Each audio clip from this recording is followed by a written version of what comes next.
Okay, let's get started. Thank you all for joining us and welcome to this Torchlight AI webinar. Today we will be discussing Nigeria's upcoming elections as President Muhammadu Buhari steps down after 8 years in power. My name is Judith Jacob and I am the Deputy Director of Geopolitical Intelligence here at Torchlight. I'm very pleased to be chairing the discussion today. Here are a few housekeeping points up on the screen. I'm sure none of this is new to you all, but the main things to note here are that we will be recording this webinar and everyone who has registered will receive a copy. Secondly, you can submit your questions anonymously through the chat function throughout the presentation and we will address them at the end. We've already received some very good questions that our speakers are looking forward to answering. I would encourage you to submit more as we go along. If there are any questions you would like to ask us privately or come to you after the conclusion of the event, you are also welcome to email us. Our contact details will be provided at the end of the presentation. This presentation will go through the current situation in Nigeria, the main candidates, the key election issues, security challenges, and our forecasts. We will then open it up to questions. I'm very pleased to introduce our speakers today. First up, we have Andrew Smith, our head of Africa. Prior to leading the Africa team here at Torchlight, he spent 2 years embedded at a telecommunications firm. He also has experience working for other political risk firms and think tanks, developing his expertise in sub-Saharan Africa. He holds an MA in Conflict, Security and Development from King's College London. Secondly, we have Nklantla Moyo, one of our Africa analysts. He is based in South Africa. Prior to joining Torchlight, he's worked in think tanks and private security firms in South Africa and Zimbabwe. He holds a MA in Conflict Development and Security from the University of Leeds. So let's get started. Andrew, can you set the scene for us? What's at stake in this election? What state is Nigeria in after 8 years of Buhari's rule? Sure, thanks Judith, and good morning or good afternoon, good evening to everybody on the call. Thanks for joining us today. Arguably Nigeria is in a worse state now than when Buhari came to power in May 2015. To try and quantify this in some way, we've kind of included some key indicators on the graph that you can see here. And as you can see from just a quick glance at that, the majority of things are worse now than they were in 2015. Inflation is up enormously.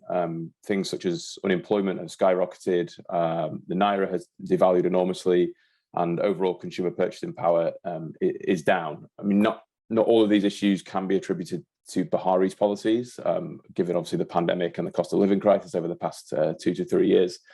But these shocks have kind of really exposed the vulnerabilities in Nigeria's economy that Buhari has either not addressed or has made worse through the largely protectionist policies that he's pursued during his 8 years in power.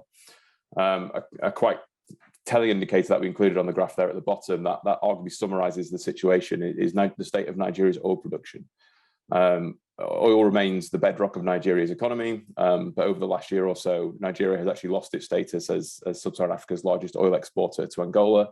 And this is due to a combination of oil theft, but it's also due to a lack of investment in the sector and the limited foreign investment inflows as well, again, due to many issues, domestic issues in the sector.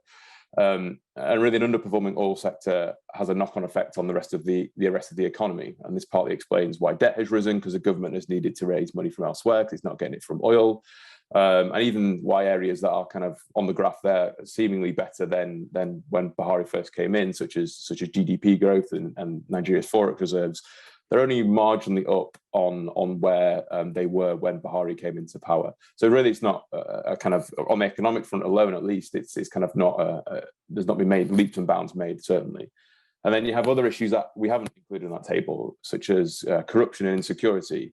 Now, these are key areas because these are the main two issues that Buhari actually campaigned on and came to power on and pledged to address. But if you look at polls, surveys, if you just follow the news in Nigeria, you'll actually see that most of these have gotten worse, or certainly public perceptions of these have gotten worse. And then you've got to look at Nigeria's status as a regional power. To expect a country as large as Nigeria, with the economy as big as Nigeria and the demographics of Nigeria, to be a major player, and not only in West Africa but in Africa as a whole, and also on the international stage. However, due to the various internal challenges that it faces, it's really quite inward looking at the moment. And this is a consequence of the protectionist policies that Buhari has pursued during his presidency, that have kind of been intended to boost economic activity and boost domestic output in Nigeria, but have kind of really contributed to Nigeria's economic slide, and isolated it from a lot of its regional neighbours. What a great time to be trying to take over and lead this country then. Could you give us a bit of an introduction to the main presidential candidates? Yeah, thank you for having me, Judith. There are 18 candidates who are campaigning to be presidents, but we have assessed that only 3 actually have a credible chance of actually winning the election. The first candidate being Bola Tinubu, who's the candidate of the ruling party, the All People's Congress, the APC. He previously served as the governor of Lagos between 1999 and 2007. Well, he's known practically as the godfather of Nigerian politics due to his network of political grassroots structures that have helped numerous politicians like Buhari come into power. So he yields quite significant influence, particularly in the southwest regions of Nigeria.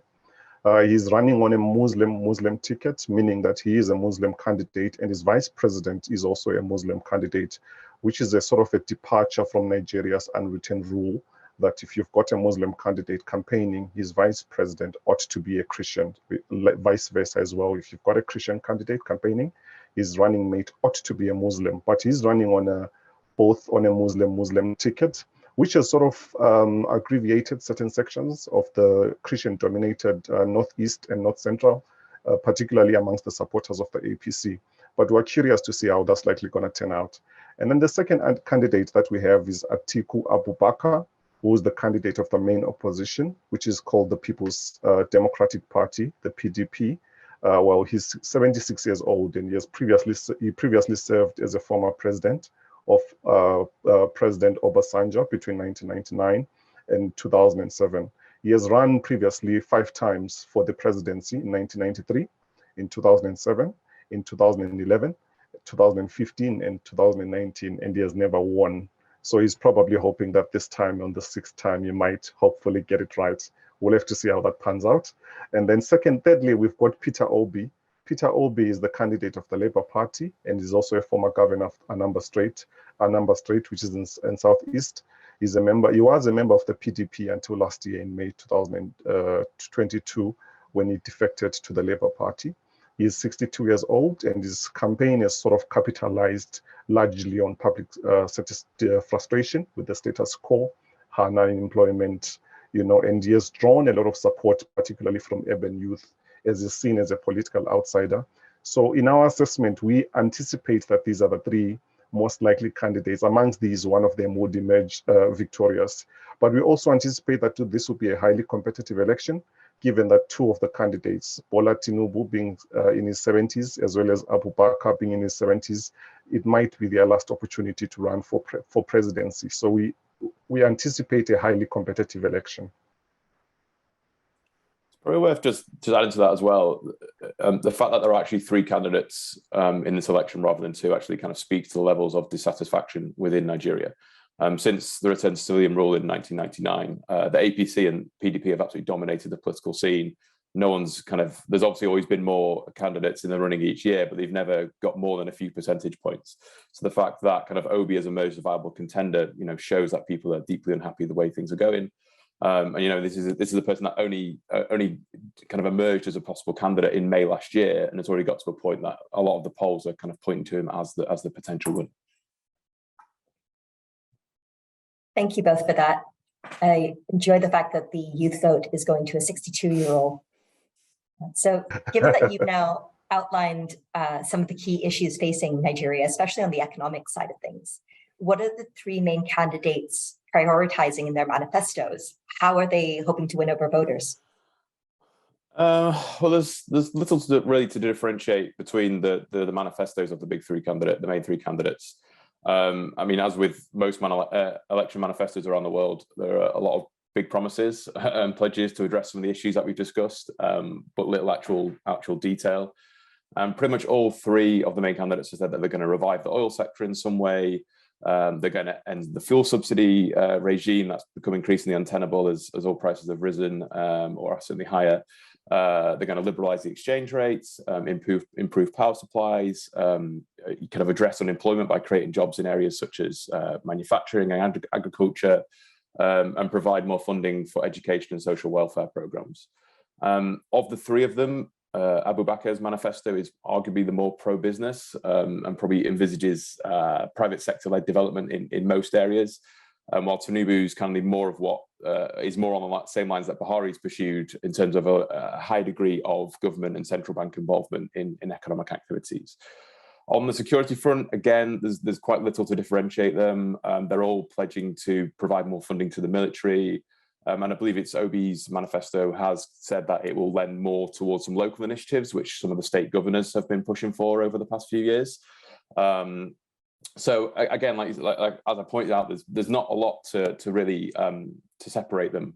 So given these similarities, the election has become less about policies and agendas and more it's become a battle of personalities. Now, if you look at the campaigns, or certainly the way that the campaigns have been covered in the media, the attention's been less on what they've got to say about issues and more kind of what allegations can they bring up against the other one, or how generally are they coming across? Do they come across quite fit and healthy, and so forth.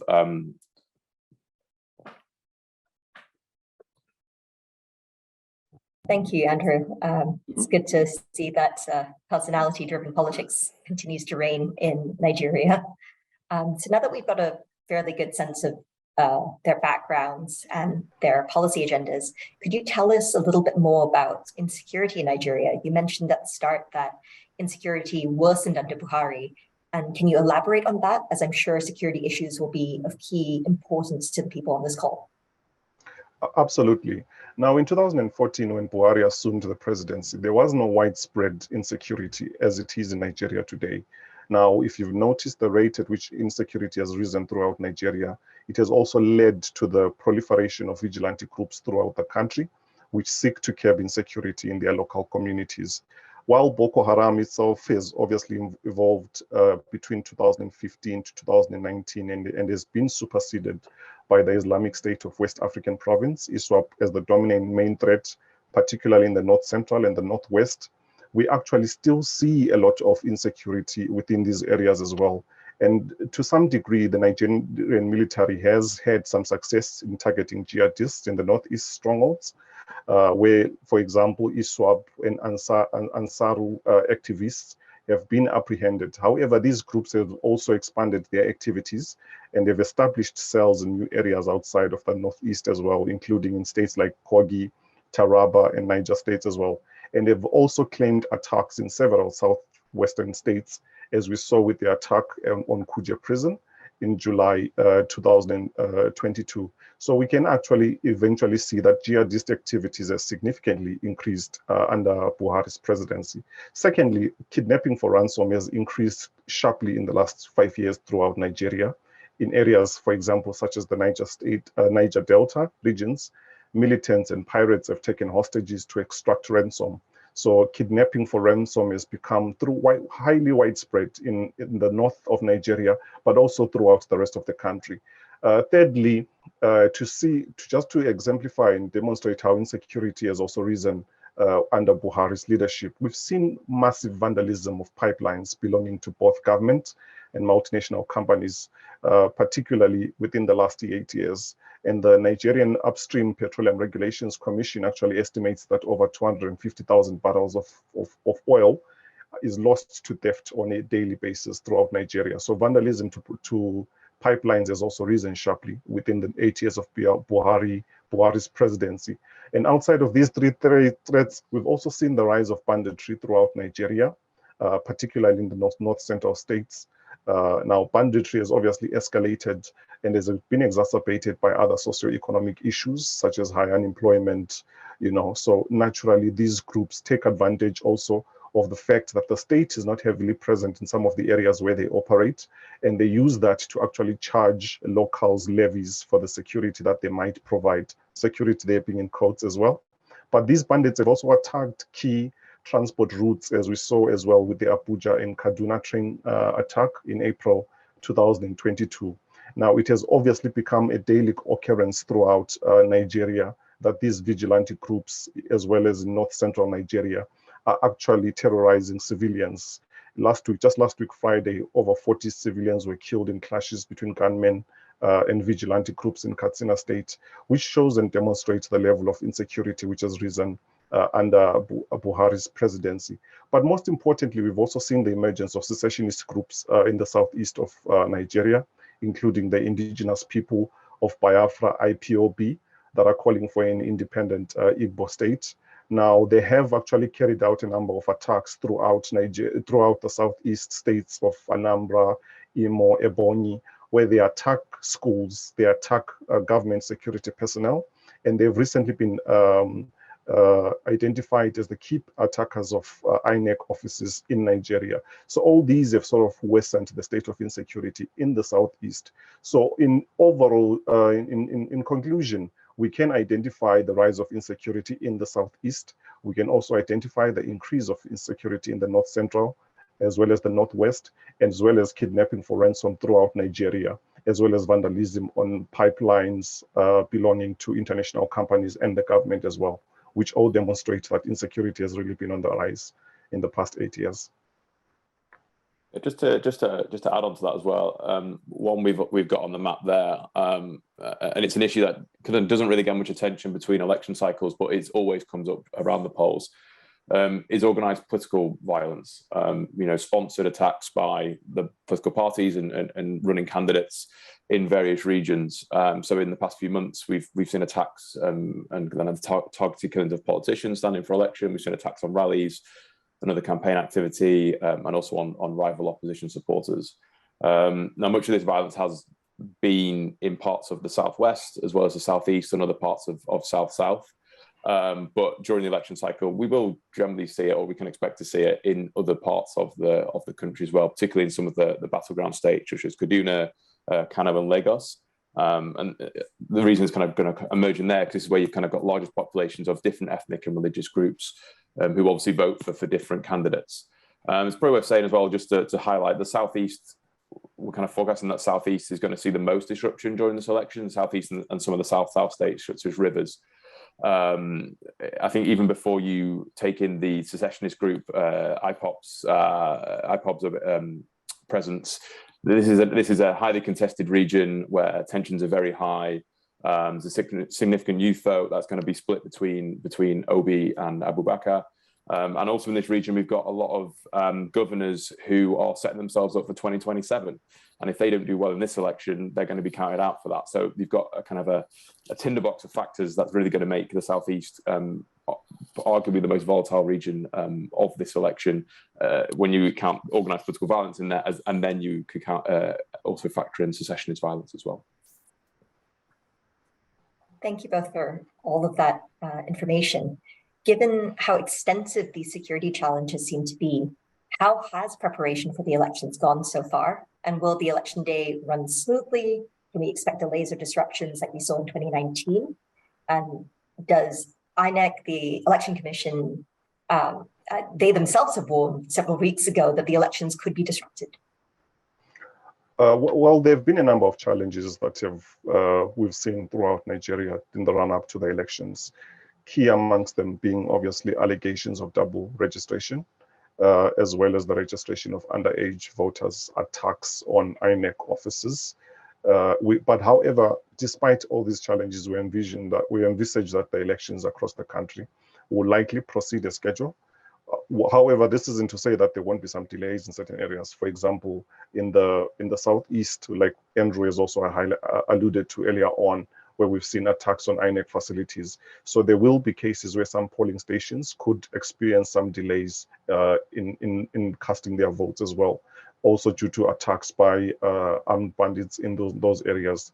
But we've also observed an increase in political violence and the mobilization of people along ethnic lines, which is obviously a cause of concern, as some of these politicians are actually agitating for political violence and inciting violence, particularly in areas like Kano and Kaduna, Zamfara, Lagos, Ebonyi, and Borno states. And also on election day, we anticipate that there will be attempts, obviously, by the governing chiefs in certain areas, particularly in rural areas, where they might try to prohibit a certain demography of people, particularly young people, if they anticipate that they might not vote for their preferred candidates. Now, we expect this mostly in states like Lagos, as well as Rivers, as well as Kano. But overall, we anticipate that the election will likely proceed as planned without any major delays. I think the nature of if there's going to be any delays is really going to be on how widespread the disruption is. If it's kind of limited to one geographical area, probably logistically it's going to be a lot easier to rearrange polls in those areas if later down the line. But again, if 10% of the vote nationwide is disrupted, that obviously raises a much more difficult scenario, particularly if a candidate after 90% of the vote has been counted is only winning by a few percentage points. That's where it could really become difficult. But Nigeria is always one of these places that people often forecast doomsday scenarios, and then things run quite well. Yes, there may be a delay. I think in 2019 there was a delay of a week, and then when the actual poll took place, it took place pretty smoothly. So you've got the kind of the full spectrums of scenarios that could happen with this. But as Nklanka has mentioned, we are expecting the polls to kind of proceed as largely on schedule. And the other reason we say that is also because of some of the measures that INEC has taken over the past year or so. It implemented a new electoral act early last year. And for the first time in a general election, INEC will be using an automated biometric ID system. And also results from individual polling stations will be electronically transmitted to INEC headquarters in Abuja. And the results will be publicly available online for the first time. So this is going to reduce any possibilities of kind of threats to results in transit from the various polling stations to counting centres. It's also going to limit opportunities for things like ballot stuffing and vote rigging and other forms of electoral misconduct as well. Now, this is tried and tested. There's been several off-cycle gubernatorial polls in several states, and it's generally worked quite well. There has been one issue in Osun State in Southwest, but over the rest of them, it's generally works pretty smoothly. And because of that, INEC is quite confident that, aside from potential security issues, that the vote is actually going to be the freest, fairest, and most transparent in Nigeria's history. Great, thank you for that. So given all of this background, I guess the key question for everyone here is, who's going to win and why? Yeah, we've all the polls are pointing towards Obi, and it's kind of difficult to overlook that. But we are still forecasting that Tinubu is likely to win the presidential election, and I'll explain why. Tinubu isn't as popular as Buhari was during Buhari's two campaigns, but the electoral dynamics of Nigeria still very much remain in Tinubu's favour. I mean, you can see from the graph we've included here that Nigeria's two biggest voting blocks are the Northwest and the Southwest, and they are also the APC's main two strongholds. And as Nklanka mentioned earlier, the Southwest is also Tinubu's home turf. He's got extensive political and business networks in that area, and he's also perceived quite favourably due to his tenure as Lagos governor, which really saw the city transform from a city that was kind of constantly ranked on kind of the world cities in the world indexes, those indexes that you often go around, to this kind of dynamic, successful megacity that it is right now. And then aside from kind of the electoral map, you've also got the fact that he's the candidate of the ruling party, which gives him access to large resources, and that's in addition to his own substantial personal wealth. And also the APC has majorities at both the federal level and in most states as well. So that means Tinubu's campaign has a large reach across a lot of Nigeria, and has the ability to tap into the supporters from all levels, from grassroots upwards. But it's not also just the advantages that Tinubu has and the APC has, but it's also some of the issues that the opposition has. So the PDP, Abubakar's party, has been riven by infighting since Abubakar was announced as their candidate. A lot of people are annoyed that he's running again. They're annoyed that he is a northerner trying to replace a northerner, which again violates this kind of unwritten rule that shouldn't be a thing. And it's also got to the point where 5 of the PDP's governors in the South states are actually actively voting against or working against Abubakar. in the vote in the election. So you've kind of got this massive split within the PDP, and then the fact that Obi is a candidate is another major factor. He's from the southeast, which again is normally another traditional PDP stronghold, but he's incredibly popular down there. He's not got the backing of the political elite down there, but from the grassroots and particularly among youth supporters, he's very popular in the southeast. So again, in that area, you're going to see the vote split. So a vote that would normally go to PDP is probably going to be split across the Labour Party and the PDP. So again, although these Abubakar and Obi don't have, seem to be popular on the surface, they don't have the reach as well. They don't have the resources that Tinubu has. So there's a lot of factors working against them and in favour of Tinubu. Perhaps a key factor that we haven't really spoken about yet is also voter turnout, and that's going to be key. And a lot of the polls are kind of saying that if turnout is low, then this is going to favour Tinubu. But if turnout is high, and particularly of youth voters who make up most of the national voter bloc, then it's going to be a closer vote. So yeah, the turnout factor is going to be very important. Historically, turnout has been low. It was around 35% in the last election. I think it was about 45% the election before. So that's the real factor we're going to be looking at in a few weeks' time. All of these things point really heavily in Tinubu's favor. So will he just walk away with it, or will he have to face a runoff? Well, we've deliberated this quite extensively. Well, generally Nigerian presidential elections, there haven't been a runoff, but we can't really rule it out this time. We anticipate that given the nature of how competitive the election is, there will be a possibility of a runoff. Now, if there is a runoff, we still anticipate that Tinubu would likely emerge victorious due to a number of factors that we've already alluded to earlier on. But in order for one to emerge, maybe let me just run through the electoral process to build up to how a runoff would actually happen. Now, for one to actually, for a runoff to be conducted, is that there has to be elections in the areas will have to have been disrupted, and whosoever will emerge. Sorry, let me repeat that point again. So in the first round, a candidate will have to receive a majority vote of over 25%. And of that vote, at least 24 of this, it has to be at least from 24 of the 36 states. Now, if no candidate passes this threshold, that's when we're likely to see a second runoff, with the candidate receiving the plurality of votes. Now, whosoever receives the majority of votes in this runoff will likely emerge victorious. The possibility of the runoff being there remains very high, and we still anticipate that in the event that runoff happens, we still anticipate that Tinubu will win that election. Got it. Thank you.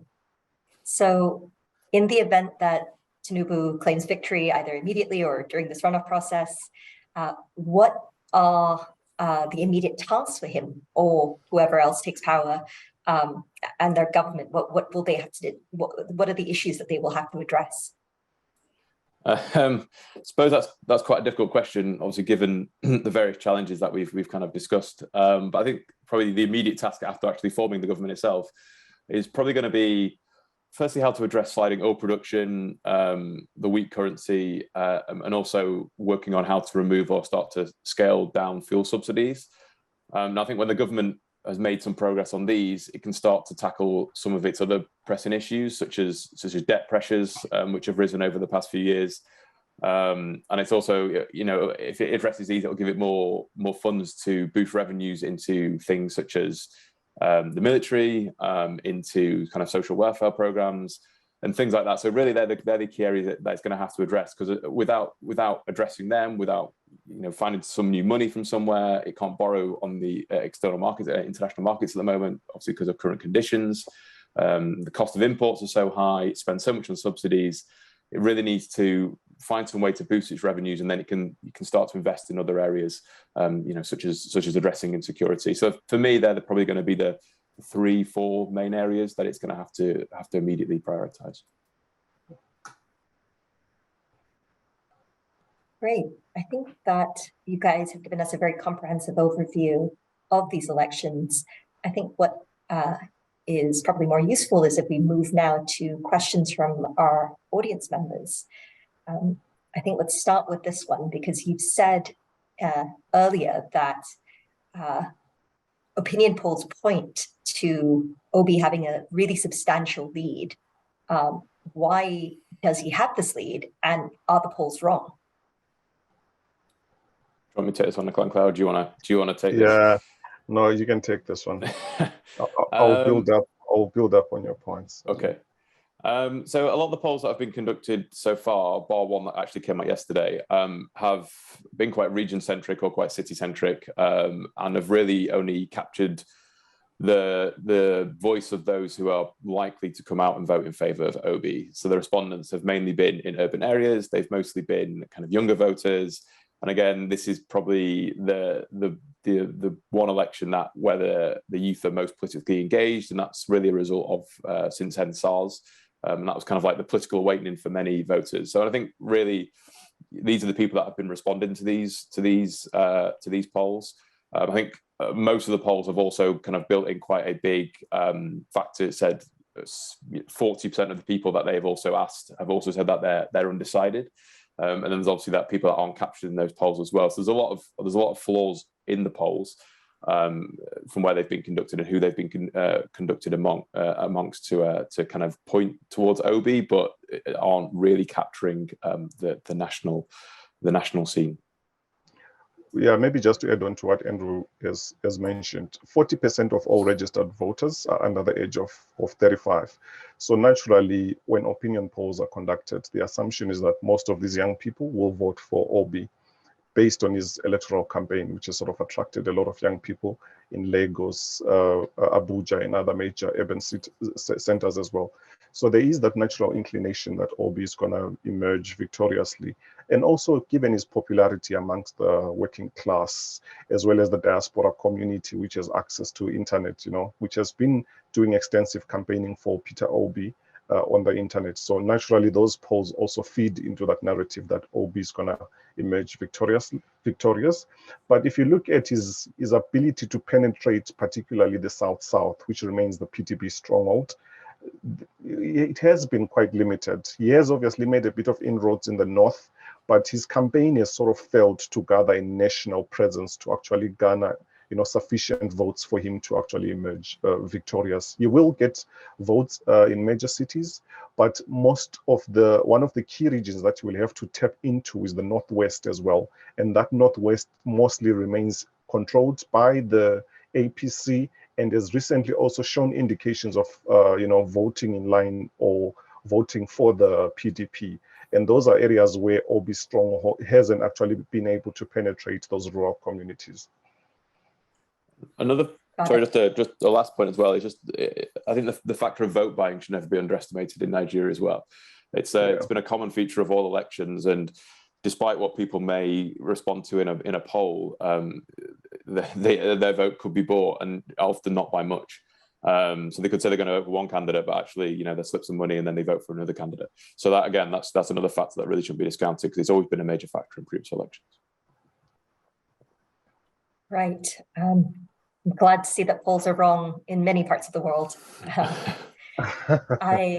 We have actually several election security related questions now, as I think is a primary concern for most of the attendees here. So I'm going to start off with the first one here. Will the results be disputed if the elections are close? And what will this mean for security there?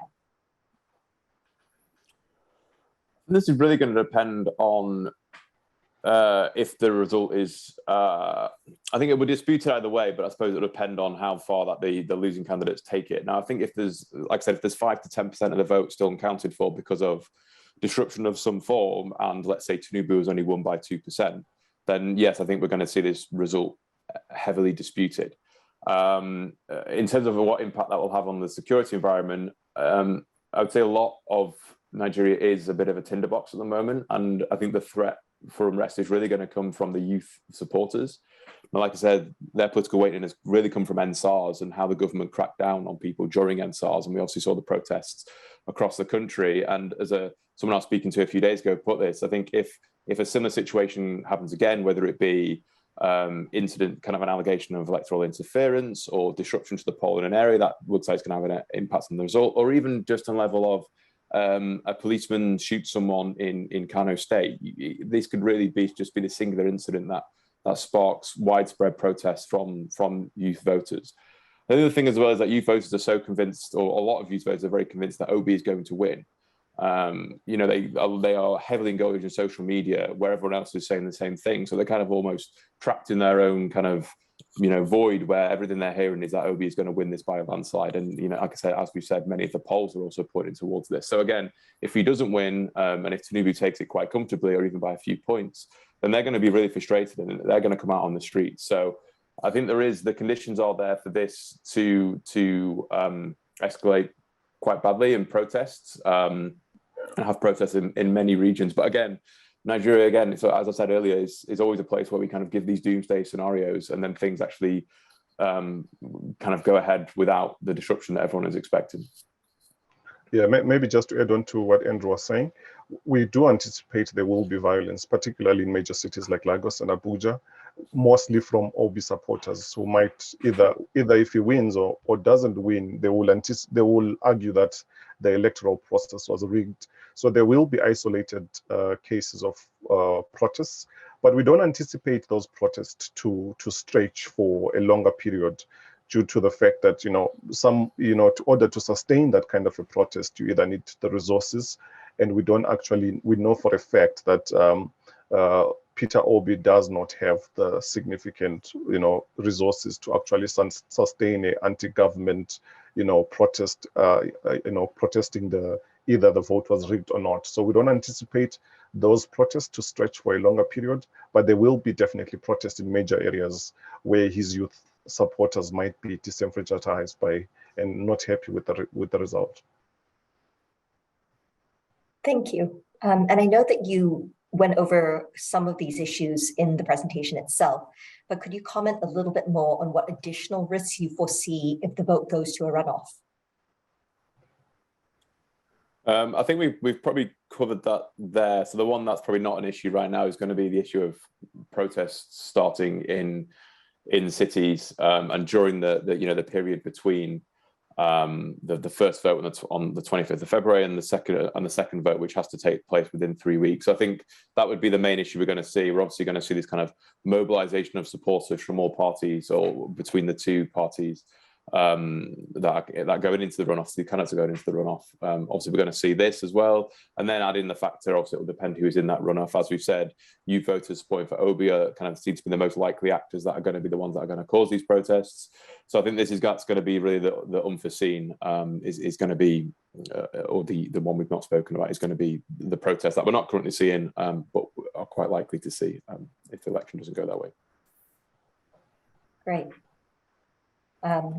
Okay, so another security-related question for the elections. We've recently seen signs of the deterioration of the security environment in the Federal Capital Territory, increased attacks in the states, and the US terrorism warning of an attack in Abuja. Can we expect a further deterioration of the security environment? What would that look like? And can Nigerian security forces deal with the threat, given that they're already quite stretched? Well, most protests, or rather most instability, will be between now and the date of the election and on the day of the election. But after the election and the results have been announced, we anticipate that protests would likely decline. Reported cases of violence would likely decline. But in terms of the ability of the state to actually respond and contain the security, the security forces of Nigeria is already strained. They are already battling challenges in the Northeast. You know, despite claims by INEC and the government that they've deployed security personnel throughout Nigeria to protect INEC infrastructure and to ensure that there is no violence, the state is not in a position to actually contain some of these protests. So it will mostly be left to, in rural communities, it will be left to, you know, vigilante groups, you know, that have actually been in the past 8 years, been actively involved in providing security. But that would also lead to another layer of insecurity where you will actually see, you know, new clashes between protesters, you know, armed bandits groups, as well as, you know, jihadist extremists in the Northeast as well as the Northwest as well. Just to add to the point in terms of the security force kind of capabilities and capacity, yeah, as Nkalanka said, the security force are massively stretched. So I think the INEC estimated that they need 500,000 security personnel to provide electoral security for the elections across the entire country. However, Nigeria has less than 300,000 police, which essentially means that they would, to adequately secure the elections, they would need to redeploy military forces from either the southeast or the northeast. And obviously, if you do that, then obviously that's going to have a significant impact on the security in those areas. So yeah, I think if we do see these protests after the elections because of a disputed result or delayed result or whatever, then no, the security forces aren't going to be able to deal with this threat. They're enormously stretched as it is.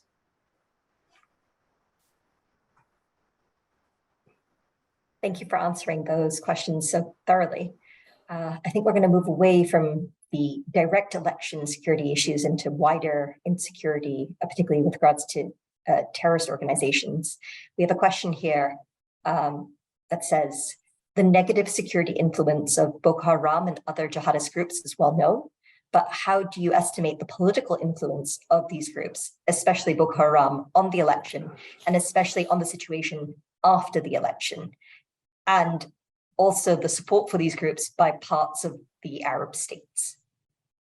It's a fairly long question there. So Andrew, perhaps you could start off with the first bit. In terms of their political influence, I don't think they have a significant political influence in terms of deciding how people are going to vote or kind of backing Canada and other. I'm trying to work out if I've maybe got the context of this question correct, but yeah, I don't think they have enormous political influence in the regions they're control. Boko Haram particularly are pretty much a spent force since Abubakar Shakal was killed a few years ago, and ISWAP is really the dominant force in the region, but I don't believe they have any sort of major political bearing or will have political bearing on this election. Then the bigger threat that's going to come from them is, you know, how widely will they disrupt the election in parts of the northeast and other areas where they've got cells operational. In terms of perhaps backing from the parts of the Arab states, again, I don't think there's certainly no overt backing. That's something anything that's going to make a huge difference on the polls. Got it. Thank you, Andrew. We have a question here about the current economic situation. So again, deviating slightly from security. Given the current economic situation and more nationalistic economic policies, how do you foresee Forex policies restricting importations using USD or euros? How could these policies vary depending on the election winner? I'll admit this is an area that I'm not as up to speed on. So I'm gonna defer this question. I don't know if Nkalanka's got anything to say on this, but it's not something I feel knowledgeable for now. Certainly about how that's going to vary depending on who wins the election. To try and fumble my way through an answer on the webinar.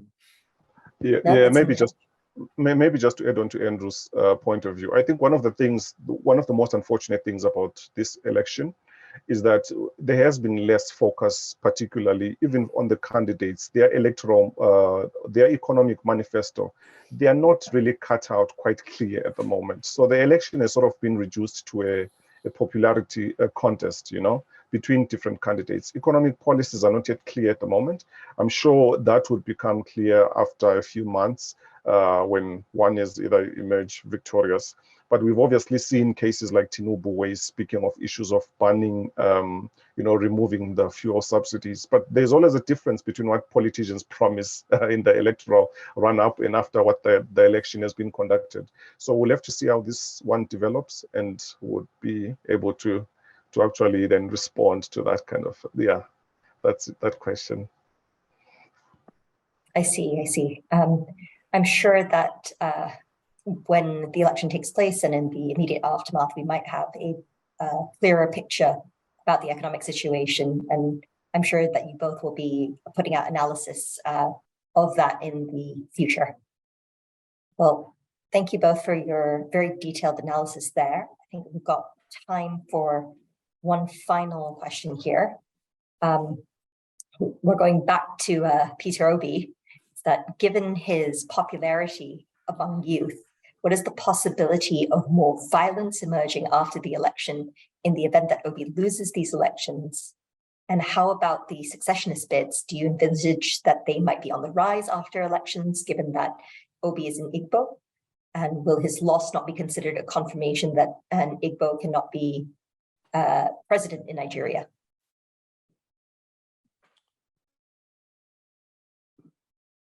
Nklanka, I think you're on mute. Oh, okay. Yeah, let me respond to that question. I think we've already alluded to some of these issues in the aftermath of the election, that we possibly see that most Obi supporters might engage in acts of violence as they see that the electoral outcome might not be in favor of their candidate. Now, in relation to the secessionist bid, let me just look at that question again. Could secessionist bids be on the rise? Well, one of the greatest undoings of the IPOB, which is the indigenous people of Biafra in the southeast, is that they have enforced their stay-at-home campaign through violent means. They've carried out violence against their own people, the Igbo people in the southeast. So their campaign for an independent Igbo state has sort of like also faced resistance from the local indigenous group as well. So while naturally Obi losing the election might fall into that narrative of saying that Nigeria is not ready for an Igbo president, but we also need to introspect as how the IPOB has conducted itself amongst the Igbo people. It has become unpopular amongst the Igbo people. It has isolated a lot of Igbo people.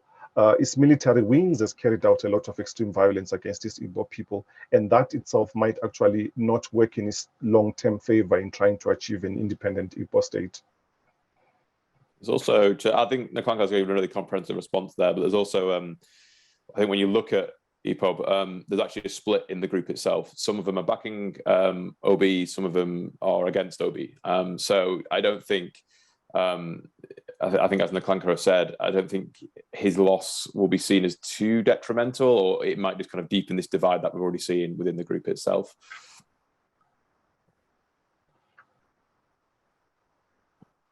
Great, thank you for answering that. I think I might just cheekily sneak in one last question here. Do you see attempts by the Russian government to influence the election in Nigeria, like Mali, for example, or indirectly in Cameroon? I couldn't get through an election webinar without talking about the Russians. I mean, I don't. When it comes to Nigeria, when it comes to disinformation, social media propaganda campaigns, I don't think we need to look at the Russians to do that for Nigeria. Each of the parties has been running their own pretty effective campaign over the past few months. We've seen Obi linked to the Indigenous People Biafra Front. We've seen Abubakar linked to bandit groups and to ISWAP. I mean, the full range of allegations have been kind of laid at the door of each individual candidate. Corruption allegations of both Tinubu and Abubakar. So yeah, I think if Russia is involved, it's just kind of adding to what is already a pretty vicious circle of allegations and rumor against each of the candidates. So yeah, I don't think we're going to see too much by that. And again, if you're kind of actually talking about the election process itself, or the electoral procedures itself, again, INEC has built in, through this electric system, has built in quite a lot of fail-safe procedures, and it's easy to identify if there has been interference in elections. So there may be some. I mean, you can never discount it, and it's very difficult to say where and when it's happening. But I don't think it'll have an enormous influence, even if there are. Well, thank you both so much for your thoughts today. I will point out to the audience that they have both published a very comprehensive deep dive report into these elections that is available and freely available to read on our website and our LinkedIn page. So I would encourage you to check it out to get a better sense of these upcoming elections that are very, very crucial. Thank you very much for attending this webinar today. Our contact details, as I said earlier, are up on the screen. So please feel free to reach out to Andrew and Nklanka if you have other issues related to the Nigerian elections. Thank you all again for your time, and I look forward to seeing you all attend future webinars with us. Thanks very much. Thank you.